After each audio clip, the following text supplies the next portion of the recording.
သားရနေတဲ့နေ့လေးတရက်မှာတော့ Monster School ထဲမှာ Hero Prime တို့ဖွဲ့ထူးထူးဆန်းဆန်းစာတွေသင်နေခဲ့ကြပါတယ်။အဲ့ဒီထက်ထူးဆန်းတာကတော့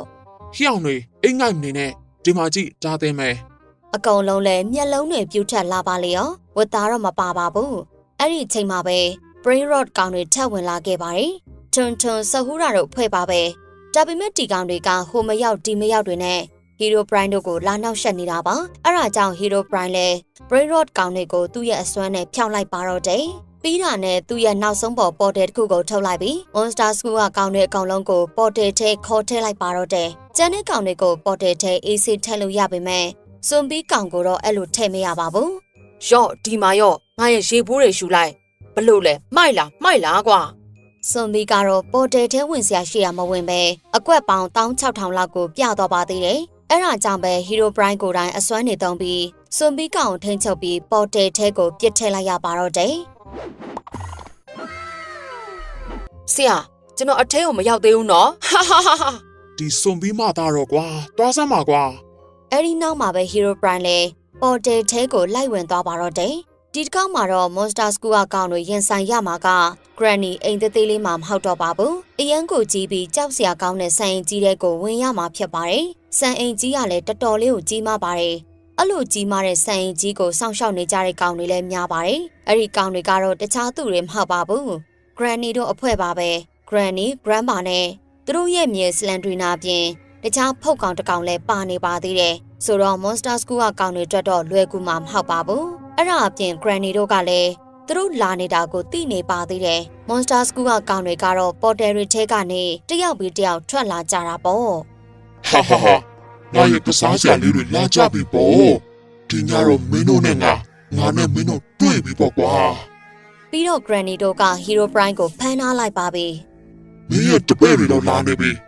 ငါသူတို့ကောင်းကောင်းကြိုဆိုပေးလိုက်ပါမယ် ပေါ်တယ်ထဲကနေနောက်ဆုံးထွက်လာတာကတော့ဆရာကြီးစွန်ပြီးပါပဲ ဟျောင်းနေပြောစမ်းဗမာလဲငါတို့ရဲ့ဆရာဗမာလဲ မသိဘူးလေကွာမင်းနဲ့တူတူလိုက်လာတာမဟုတ်ဘူးလား အဲ့ဒီချိန်မှာပဲစံအိမ်ကြီးရဲ့ထိတ်ဆုံးကနေ Hero Prime ကြီးက ငေါ့ကဲအောင်ငါဒီဆိုင်ကြီးရဲ့ထိတ်ဆုံးထက်မှာဖမ်းခံထားရတယ် Enderman ကတော့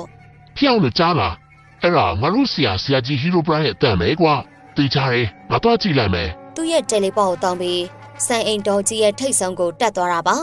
ရောက်သွားတာနဲ့ Hero Prime အချုပ်ခံထားရတာကိုမြင်လိုက်ရပါတော့တယ် ကဲအောင်ဟာ Enderman ကပေါ်လှုပ်လိုက်ကြုံမှာပဲဘေးကထွက်လာမှမသိတဲ့ Slendrina ကြီးက Enderman ကိုခြောက်လိုက်ပါတော့တယ် Enderman ကြီးကတော့စံအိမ်တော်ကြီးကနေပြုတ်ကြပြီးထိတ်ဆုံးရှောတွေဖြစ်ကုန်ပါပြီအောက်က Monster School ကကောင်တွေလည်းမြမလိုကြီးပြုတ်ကြသေးဆုံးနှက်ပြေရောက်သွားတဲ့ Enderman ကြီးကိုကြည့်ပြီးမျက်လုံးတွေပါပြူးထက်ကုန်ပါလေရောဝတ်သားကတော့ ဒါဘာဖြစ်တာလဲဆိုတာမင်းတို့သိလားအခုဒီမှာငါရှိနေရတဲ့အကြောင်းကငါဆရာအတွက်ပဲโอเคမင်းအရင်ဝင်စွန်ပြီး โอเคကွာငါရင်ဝင်မယ်ဆရာကြီး Hero Prime ကိုကယ်မယ် စွန်ဘီကတော့ Granny ဆိုင်ကြီးတဲ့ကိုစတင်ဝင်ရောက်လာပါပြီ โอเคဖုတ်ကောင်တွေကိုကြောက်စရာမလိုပါဘူးကွာ သူကရောက်လာချင်းမှာပဲအခန်းတစ်ခုတည်းကတော့ကိုယူလိုက်ပါတော့တယ်ပြီးတာနဲ့အခန်းထဲကထွက်လာတာပေါ့ဒါပေမဲ့လည်းဖုတ်ကောင်ကြီးလည်းအဲ့ဒီအခန်းသားကိုရောက်လာခဲ့ပါတယ်ဒါပေမဲ့အဲ့ဒီဖုတ်ကောင်ကြီးကစွန်ဘီကိုမမြင်ပါဘူးသူကမျက်စိကန်းနေတာပါစွန်ဘီတို့ကတော့တတရရမနေတတ်တဲ့ကောင်မှာအဲ့ဒါကြောင့်ပဲ ဟျောင်းမင်းအဖိုးကဒီမှာကွာဒီမှာ ဖုတ်ကောင်ကြီးလှည့်လာတော့စွန်ဘီကောင်လည်းတန်းနေအောင်ပြေးပါတော့တယ်ဒါပေမဲ့ကန်ဆိုးတာကတော့အပြင်ဘက်ကကြွက်ထောင်ချောက်ကြီးကိုတက်နေမိပြီးပြေးလို့မရဖြစ်သွားတာပါပဲအဲ့ဒီထဲကန်ဆိုးသွားတာကတော့စွန်ဘီရောက်နေတဲ့အခန်းကြီးမှာ Grandma ကြီးလည်းရှိနေတာပါပဲ Oh my god ငါတို့သေပြီပဲ Grandma ကြီးကသူ့ရဲ့နှလုံးပြူတနက်ကြီးနဲ့ပြစ်ဖို့ချိန်နာပါပြီဒါပေမဲ့စွန်ဘီကောင်ကသူ့ရဲ့ရေပိုးတွေကိုထုတ်ပြီးကထားလိုက်ပါတယ်ဒါကိုမြင်လိုက်ရတဲ့ခါမှာတော့ Granny ဘွားတော်ကြီးပါမျက်လုံးပြူးသွားပါတော့တယ် ဘလို့လဲငါရဲ့စကေးကလန်ထွက်ပြန်တက်နေရမလား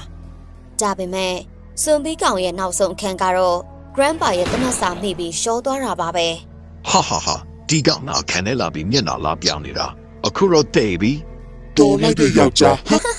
အခုတော့ဒုတိယမြောက်ရှော့သွားတဲ့စွန်ဘီလည်း Enderman နာကိုရောက်သွားရပါပြီဒီနောက်မှာတော့ဝတ်သားကောင်ကြီးက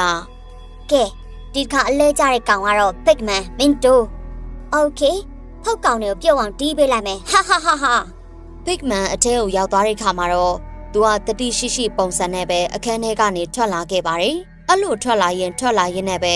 အခန်းတစ်ခုထဲမှာ Granny ဘွားတော်ကြီးညစာချက်ပြုတ်နေတာကိုမြင်လိုက်ရပါလေရော Pigman တို့ကတော့ Granny ဘွားတော်ကိုရိုးရိုးတီးတာတော့မဟုတ်ပါဘူးချီးနဲ့ပြစ်ပြီးတီးပေးလိုက်တာပါ ဘွားတော်နေကောင်းသွားပြီထင်တယ် Granny ဘွားတော်လည်းအရန်နန်လို့နဲ့အနံ့ဆိုးတွေကြောင့်တခါတည်းမူပြီးမှိတ်သွားပါလေရော အိုဟိုဒါတက်လီကထင်တယ်ဒီကနေအပေါ်တက်ရမယ် Pigman ကတော့ Hero Prime ကြီးကိုကယ်ဖို့အစွမ်းကုန်စူးစမ်းနေတာပါဒါပေမဲ့ Grandma တို့ကတော့ game တောင်ဆော့နေပါသေးတယ်သူဆော့ဖို့လုပ်နေတဲ့ game ကတော့ GTA game ပါပဲဒါပေမဲ့သူ့ရဲ့ခန်းထဲကို Pigman ကြီးဝင်လာတာကိုတွေ့လိုက်ရတော့ Here, Malone, in your niece. Pigman ကလည်းမလှုပ်ပါဘူးသူကသူ့ရဲ့ device တစ်ခုကိုပဲထုတ်လိုက်တာပါအဲ့ဒီ device ကတော့ Iron Man ဝတ်စုံပါပဲအခုဆိုရင် Pigman ကနေ Iron Man ဖြစ်သွားပါပြီ What the fuck? Me a bargain delay, qua. ငါပါကောင်လဲဆိုတော့မင်းကိုတီးမဲ့ကောင်လေအခုမှပုံးမနေနဲ့လာပြီကွာ Iron Man ဖြစ်သွားတဲ့ Pigman က Grandpa ရှိတဲ့နေရာကိုမြင်မြန်ရှာလိုက်ပါတယ် Grandpa တို့ကတော့တအားတွေကြောက်ပြီးတုံနေပါပြီအဲ့လိုတုံရင်ဖြစ်နေတဲ့ Grandpa ကို Iron Man လည်းသူ့ရဲ့လေးစားနဲ့တခါတည်းကိုပြစ်တက်လိုက်ပါလေရော ဟာ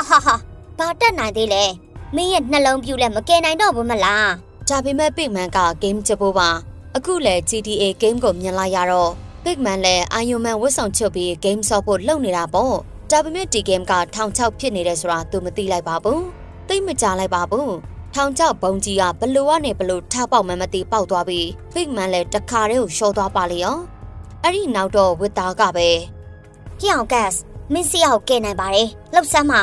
Okay ငါပဲကယ်လိုက်တော့မှစိတ်မပူနဲ့ gas ကောင်ကပြန်တန်းနိုင်တာမလို့စံအိမ်ကြီးရဲ့ထိတ်ကိုအေးအေးဆေးဆေးရအောင်သွားလို့ရပါတယ်ဝစ်သားကတော့ gas ကိုအထင်တွေကြီးနေတာပါ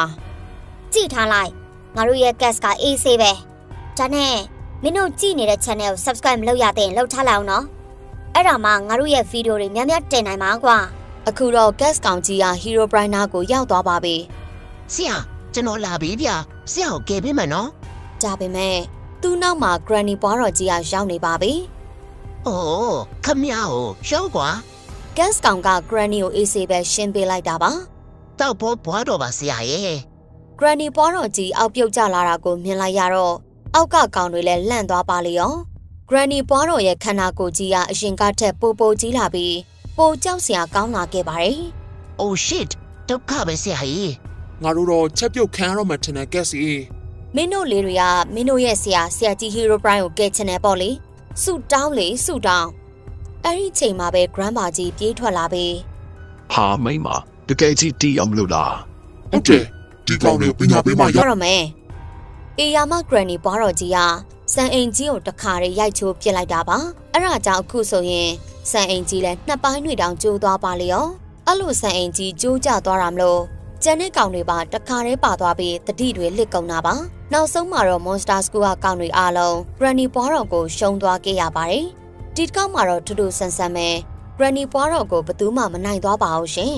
အခုလိုဗီဒီယိုမျိုးတွေကြိုက်တဲ့ဆိုရင်တော့ channel လေးကို subscribe လုပ်ထားပေးပါနောက်ထပ်ဗီဒီယိုအသစ်တွေမှာပြန်ဆောင်ရမှာရှင်အမကတော့တင်ဆက်သူလေးတိခင်ပါရှင်